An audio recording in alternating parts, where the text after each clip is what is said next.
Bismillahirrahmanirrahim. Assalamualaikum warahmatullahi wabarakatuh.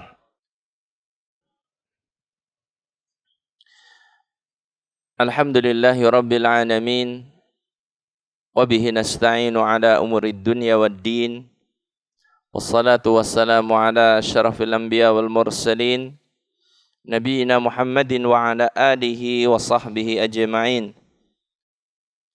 Ya ayyuhalladzina amanu taqullaha haqqa tuqatih wa la tamutunna illa wa antum muslimun.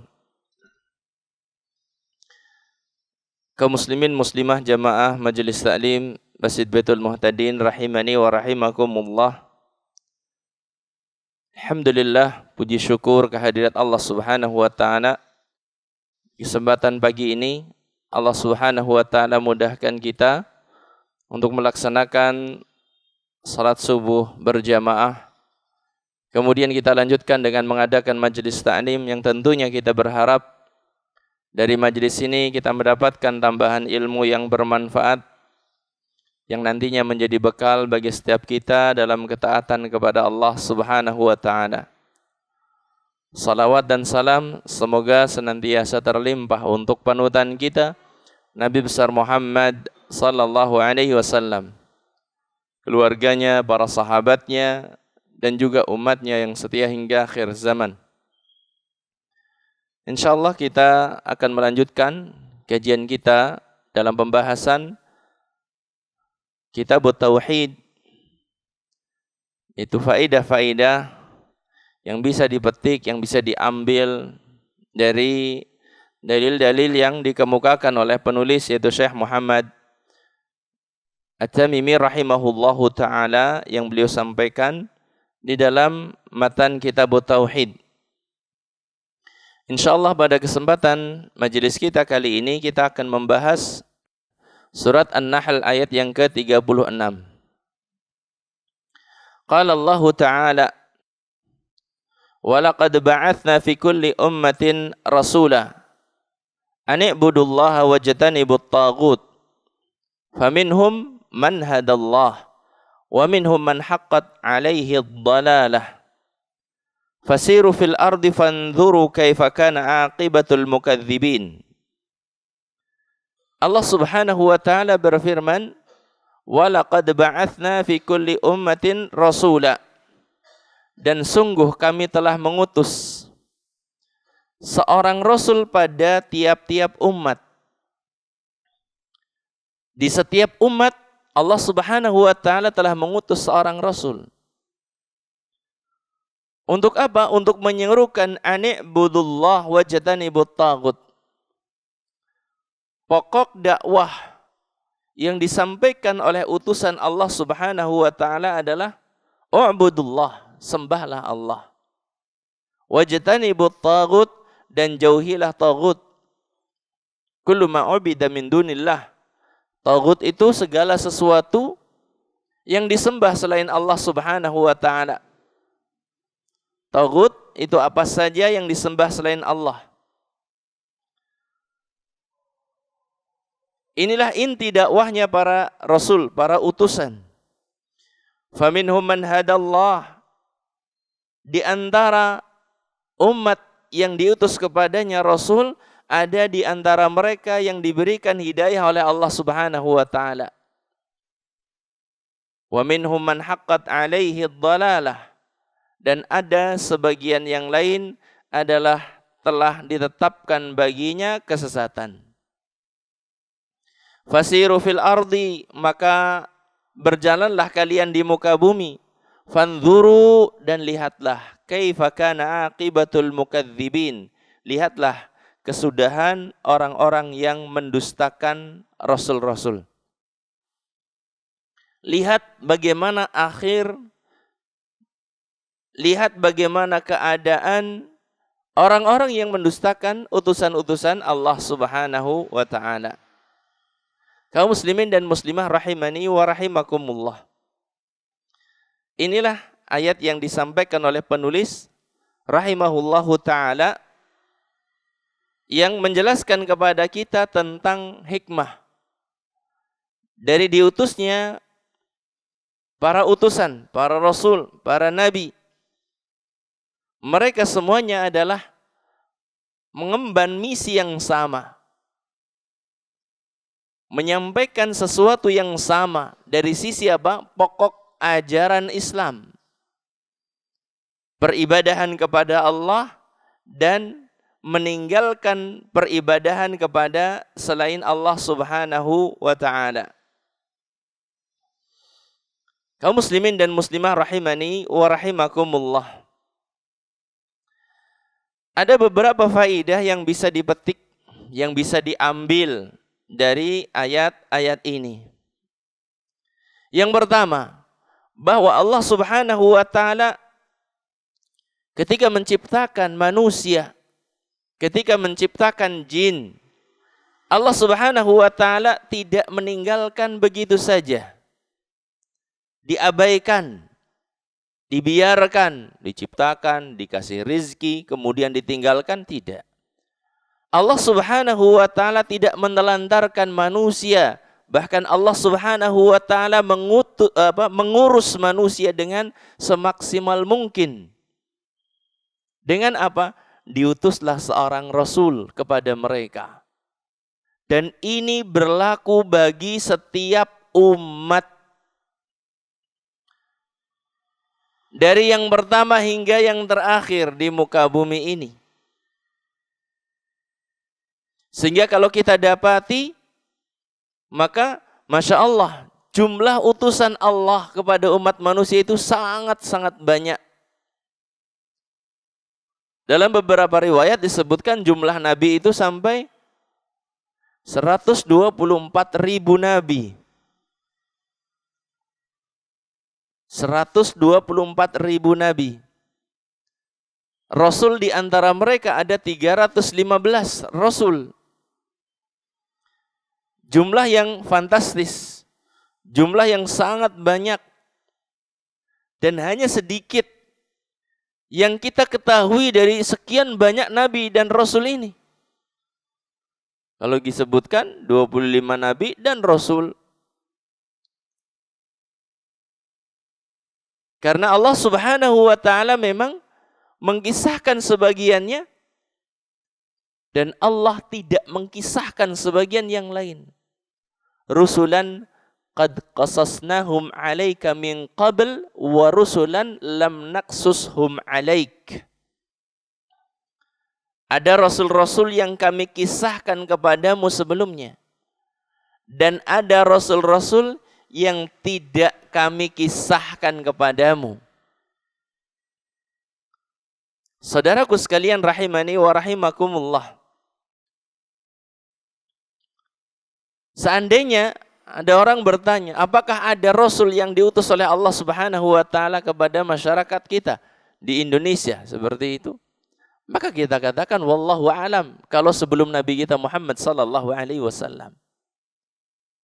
Namun setelah diutusnya Nabi Muhammad sallallahu alaihi wasallam, kita katakan kita diutus oleh Allah Subhanahu wa taala seorang rasul, yaitu Nabi kita Muhammad.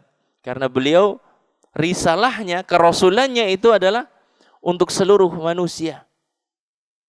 Wa ma arsalnaka illa rahmatan lil alamin. Jadi Nabi sallallahu alaihi wasallam kerasulannya itu mencakup seluruh alam. Sekali lagi, apakah ada nabi, apakah ada rasul sebelum Nabi kita Muhammad yang diutus khusus untuk penduduk Jawa misalnya seperti itu? Kita katakan wallahu alam.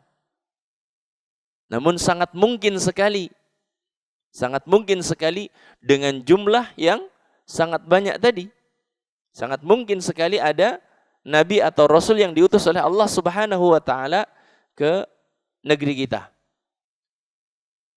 Saudaraku sekalian rahimani wa rahimakumullah.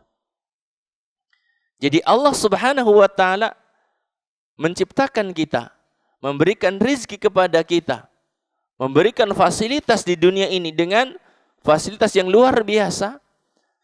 Allah tidak membiarkan manusia begitu saja. Tetapi Allah Subhanahu wa taala mengutus para rasul, menurunkan kitab, tujuannya untuk iqamatul hujjah, untuk menegakkan hujjah atas manusia.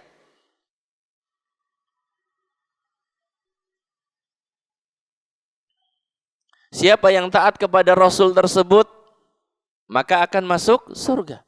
Siapa yang durhaka kepada utusan Allah tersebut, maka akan masuk neraka. Sebagaimana ini runutan yang disebutkan oleh Syekh Muhammad At-Tamimi rahimahullahu ta'ala di dalam Al-Usul Ats-Tsalatsah. Annallaha khalaqana wa razaqana wa lam yatrukna hamalan bal arsala ilaina rasula man ata'ahu dakhalal jannah wa man asahu dakhalan nar. Bahwasanya Allah Ta'ala menciptakan kita dan memberikan rizki kepada kita. Allah tidak meninggalkan kita begitu saja. Bahkan Allah Ta'ala mengutus seorang Rasul. Siapa yang mentaati Rasul tersebut maka akan masuk surga. Dan siapa yang durhaka kepada Rasul tersebut maka akan masuk neraka. Maka saudaraku sekalian rahimani wa rahimakumullah. Inilah yang Allah Subhanahu wa Ta'ala sebutkan di dalam ayat ini. Bahwa manusia tidak ditinggalkan begitu saja oleh Allah, tidak diabaikan, namun manusia dibimbing oleh Allah Subhanahu wa Ta'ala dengan sedemikian rupa. Diutus seorang Rasul, diutus Nabi, demikian juga diturunkan kitab-kitab. Faidah yang kedua yang bisa dipetik dari ayat ini adalah kerasulan itu berlaku bagi semua umat.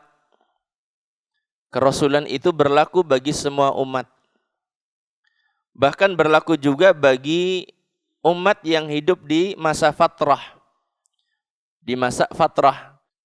Masa kekosongan Nabi, masa kekosongan Rasul itu masa jeda ya antara Nabi yang satu dengan Nabi yang lain. Di masa fatrah ini sangat mungkin sekali terjadi adanya apa? Adanya kerusakan ajaran-ajaran agama Nabi yang sebelumnya. Kemudian setelah itu barulah Allah mengutus Nabi dan Rasul yang setelahnya. Di masa yang kosong ini mungkin sekali terjadi rambu-rambu agama itu sudah pudar. Ajaran-ajaran agama itu sudah diselewengkan. Kemudian barulah Allah Subhanahu wa Ta'ala mengutus Nabi dan Rasul yang setelahnya.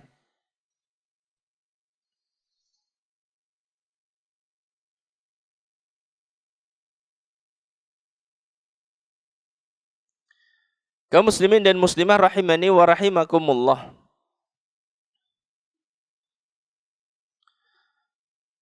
Kemudian selanjutnya, faidah yang ketiga dari ayat ini adalah tugas pokok para Rasul, para utusan Allah Subhanahu wa Ta'ala adalah sama. Tugas pokoknya adalah sama. Inti ajarannya adalah Islam, berserah diri kepada Allah Subhanahu wa Ta'ala, mentauhidkan Allah Subhanahu wa Ta'ala, taat dan tunduk kepada Allah Subhanahu wa Ta'ala, berlepas diri dari kesyirikan. Ini intinya sama. Kaum muslimin dan muslimah rahimani wa rahimakumullah. Jadi pokok ajaran yang dibawa oleh para nabi dan rasul semuanya sama. Nyembah Allah, tidak nyembah yang lainnya. Allah Subhanahu wa Ta'ala sebagai satu-satunya yang berhak untuk disembah karena alasan-alasan yang sangat logis. Allah Ta'ala yang menciptakan kita, Allah yang memberikan rizki kita, Allah yang mengatur alam semesta, dan juga di dalamnya ada Allah Ta'ala yang memberikan perhatian, Allah Ta'ala yang memberikan apa? Begitu banyak kenikmatan. Ini alasan-alasan yang menjadikan Allah Subhanahu wa Ta'ala saja satu-satunya yang berhak untuk disembah.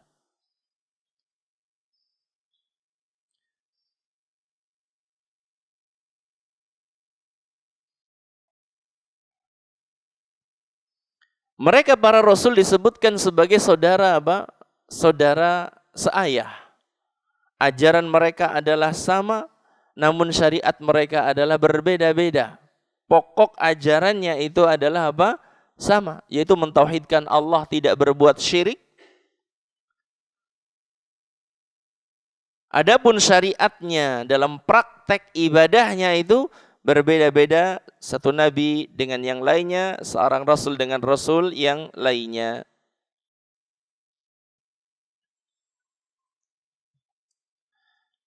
Kita lanjutkan faedah yang keempat. Hidayah taufik itu khusus milik Allah Subhanahu wa ta'ala dan tidak dimiliki oleh selainnya. Hidayah taufik. Hidayah itu di sana ada dua macam. Ada hidayatut taufik. Yang pertama yaitu membuka hati untuk menerima kebenaran. Itu dinamakan dengan hidayatut taufik. Yang membuka hati untuk bisa menerima kebenaran itu hanya Allah Subhanahu wa ta'ala. Adapun hidayah yang kedua adalah hidayatul irsyad wal bayan. Petunjuk dan penjelasan. Yang ini dilakukan oleh para nabi, dilakukan oleh para rasul.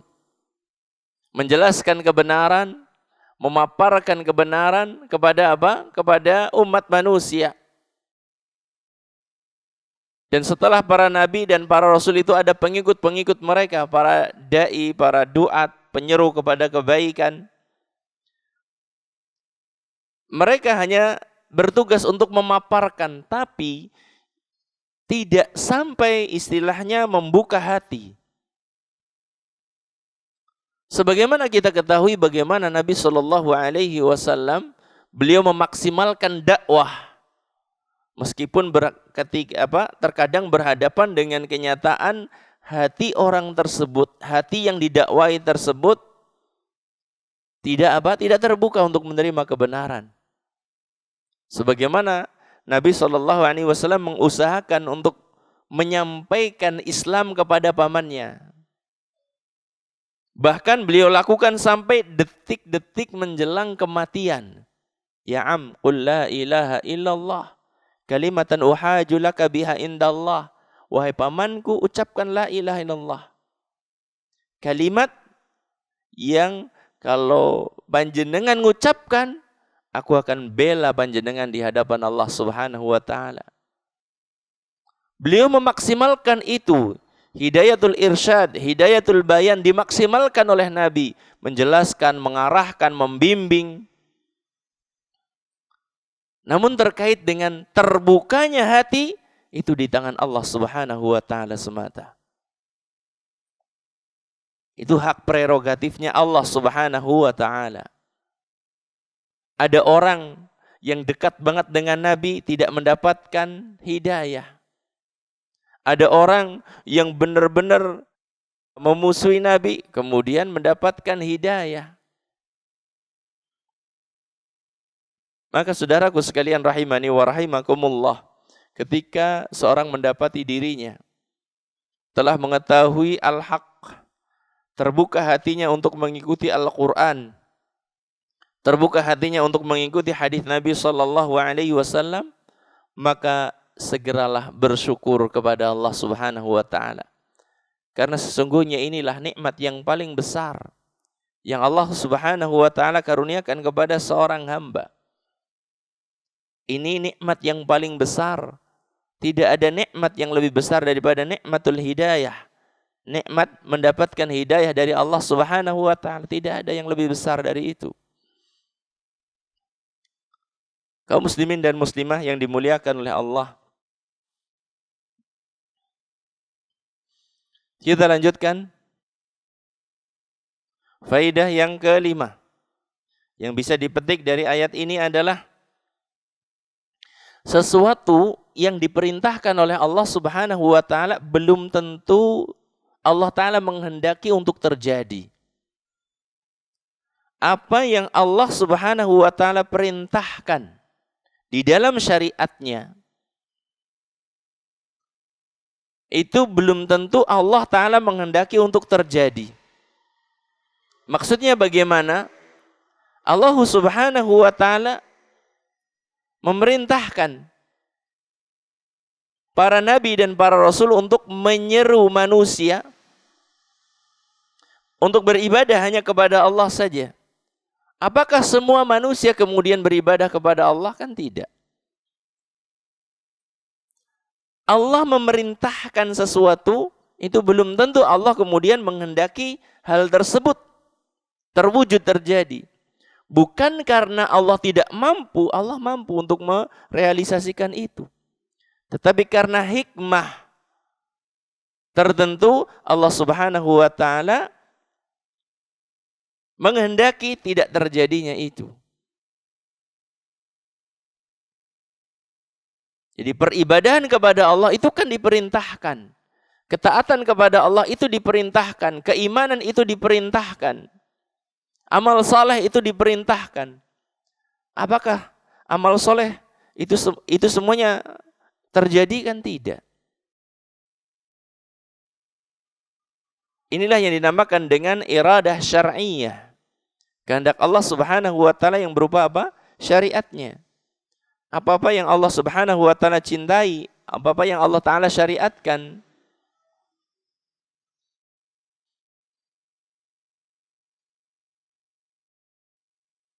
Kaum muslimin dan muslimah rahimani wa rahimakumullah.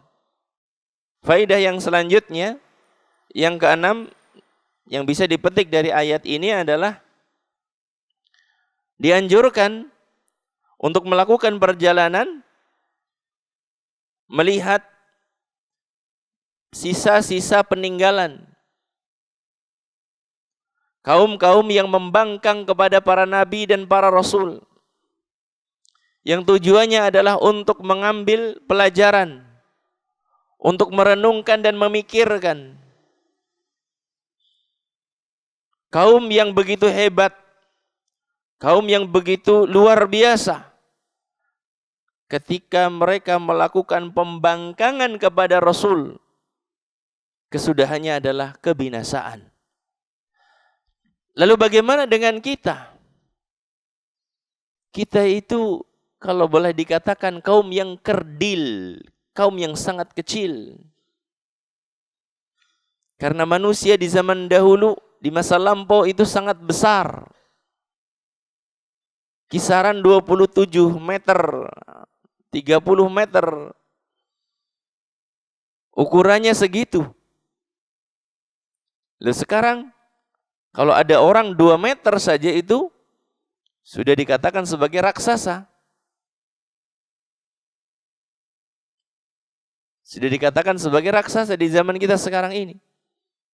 170, 160, 180, itu standar manusia.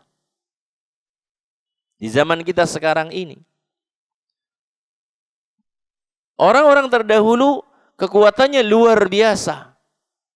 Apa yang mereka perbuat, jangan dikira bahwasanya kita itu jauh lebih maju. Mereka itu sangat luar biasa. Memahat gunung yang begitu besar dengan sedemikian rapi. Menata batu-batu yang begitu besar dengan sedemikian rapi. Finishing yang mereka lakukan terhadap batu-batu tersebut sungguh sangat menakjubkan. Itu bisa dilihat sampai zaman kita sekarang ini. Menjadi sebuah kerajaan di bawah tanah. Kaum Ad, kaum Thamud dan lain sebagainya. Mereka memahat dengan sedemikian rapi, sedemikian indah. Ambillah pelajaran dari mereka. Berupa apa? Kehebatan, kekuatan yang mereka miliki ketika mereka membangkang kepada utusan Allah. Yang Allah utus kepada mereka, kesudahannya adalah kebinasaan. Sehebat apapun mereka. Beda dengan kaum-kaum yang mereka mengagungkan Allah dan mengagungkan Rasulnya sallallahu alaihi wasallam. Mereka akan senantiasa mendapatkan pujian.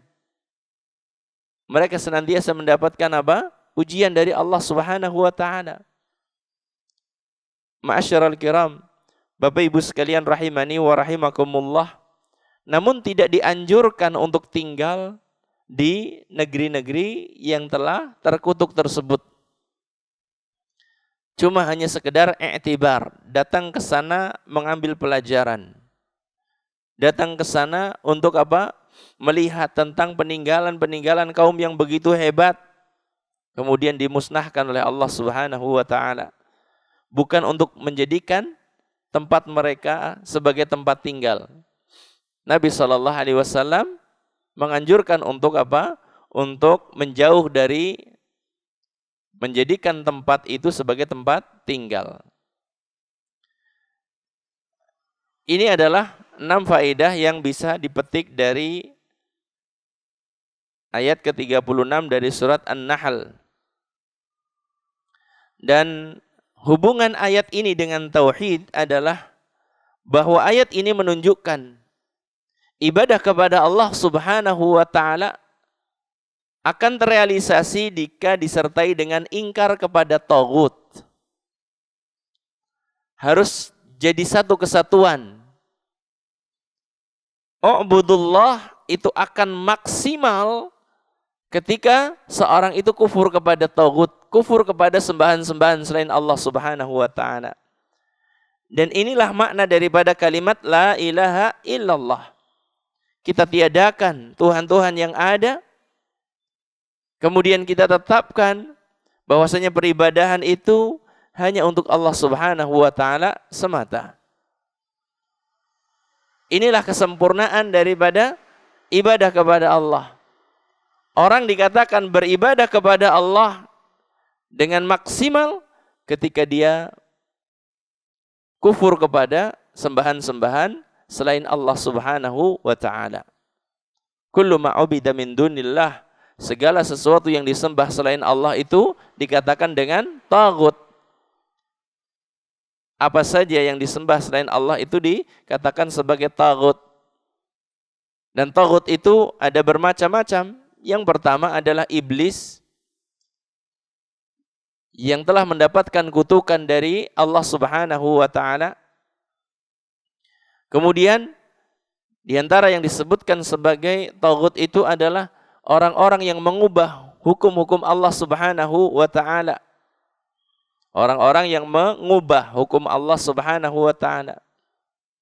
Yang halal diharamkan, yang haram dihalalkan dan lain sebagainya. Demikian juga yang dikatakan sebagai taghut adalah orang-orang yang berhukum dengan selain apa yang diturunkan oleh Allah Subhanahu wa taala. Ada hukum Allah dalam masalah tertentu, ditinggalkannya. Kemudian mencari hukum selain hukum Allah Subhanahu wa taala. Demikian juga yang dikategorikan sebagai taghut adalah orang-orang yang mengajak untuk menyembahnya.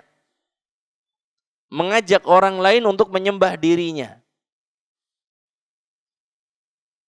Bukan hanya dalam artian mengajak orang lain untuk menyembah sujud kepadanya, tidak.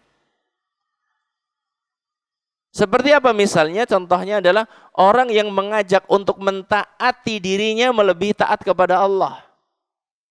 Itu artinya sama dengan mengajak orang lain untuk menyembah dirinya. Meskipun tidak memerintahkan orang lain untuk apa?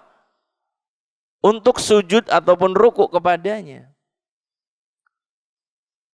Namun dia memaksakan orang lain untuk tunduk dalam artian tunduk kepada aturannya, tunduk kepada perintahnya.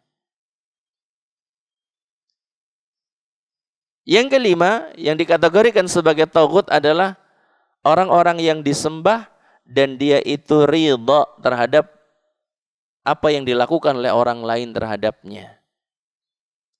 Ada orang yang diagungkan oleh orang lain sampai seperti mengagungkan Allah dan dia sendiri ridha terhadap perbuatan orang lain kepadanya. Maka ini juga dikategorikan sebagai taghut. Kaum muslimin dan muslimah, Bapak Ibu sekalian rahimani wa rahimakumullah. Inilah pembahasan kita di kesempatan pagi ini, pembahasan ayat yang ke-36 dari surat An-Nahl.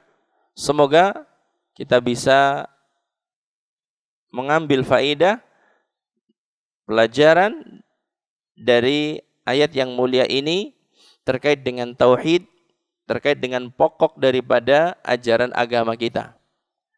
Semoga Allah Subhanahu wa taala senantiasa melimpahkan taufik hidayahnya kepada kita semuanya. Amin ya rabbal alamin. Kita akhiri subhanakallahumma wa bihamdika asyhadu an la ilaha illa anta astaghfiruka wa atubu ilaik. Wabillahi taufiq wal hidayah. Wassalamualaikum warahmatullahi wabarakatuh.